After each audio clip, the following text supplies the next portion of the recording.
بسم اللہ الرحمن الرحیم۔ حضرات محترم، میرے بھائی بہنوں اور بیٹیوں، میں ماہ سفر کے بارے میں بیان کر رہا ہوں۔ اسلامی سال، اسلامی کیلنڈر کا پہلا مہینہ محرم الحرام ہے، وہ شروع ہوتا ہے۔ اب یہ دوسرا مہینہ صفر المظفر جو ہے وہ چل رہا ہے۔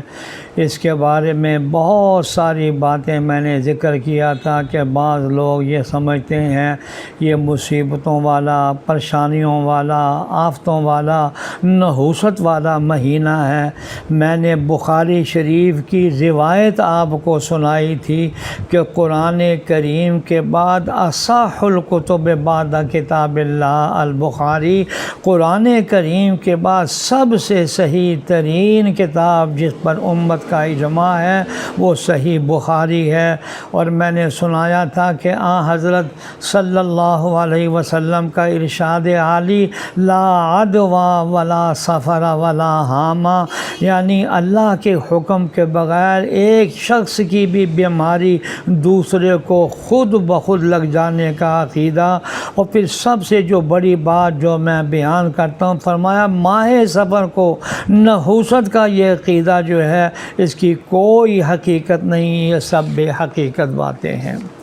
ماہ سفر کے بارے میں لوگوں میں مشہور غلط عقائد و نظریات کہ اس مہینے کی آخری بدھ کا نظریہ بھی ہے کہ اس بدھ کو نبی اکرم سرور دو عالم صلی اللہ علیہ وسلم کو بیماری سے شفا ملی اور آپ نے غسل صحت فرمایا، لہذا اس خوشی میں مٹھائیاں بانٹی جاتی ہیں، شیرینی تقسیم کی جاتی ہے۔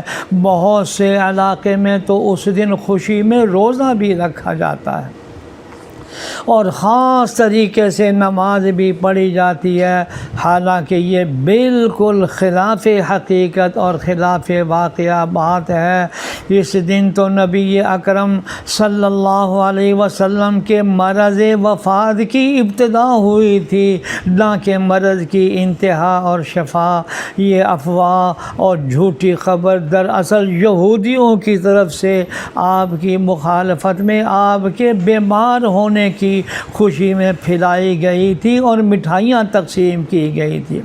الغرض ماہ سفر میں بلائیں اور آفات اترنے اور جنات کے نزول کا عقیدہ من گھڑت ہے۔ اللہ تعالیٰ کی تقدیر و تاثیر میں زمانے کو کوئی دخل نہیں، اس لیے ماہ سفر بھی دیگر مہینوں کی طرح ایک مہینہ ہے۔ اگر ایک شخص اس مہینے میں احکام شرع کا پابند رہتا ہے، ذکر اذکار کرتا رہتا ہے، حلال و حرام کی تمیز رکھتا ہے، نیکیاں کرتا اور گناہوں سے بچتا ہے، تو یقیناً یہ مہینہ اس کے لیے مبارک ہے۔ اور دوسرا شخص اس مہینے میں گناہ کرتا ہے، جائز و ناجائز، حلال و حرام کی تمیز مٹاتا ہے، حدود اللہ کو پامال کرتا ہے، تو اس کی بربادی کے لیے اس کے اپنے گناہوں کی نحوست ہی کافی ہے۔ اللہ جل شانہ ہم سب کو صحیح فہم، صحیح سمجھ عطا فرمائے اور حضرت صلی اللہ علیہ وسلم کے ارشادات پر عمل کرنے کی، یقین کرنے کی توفیق عطا فرمائے۔ آمین یا رب العالمین۔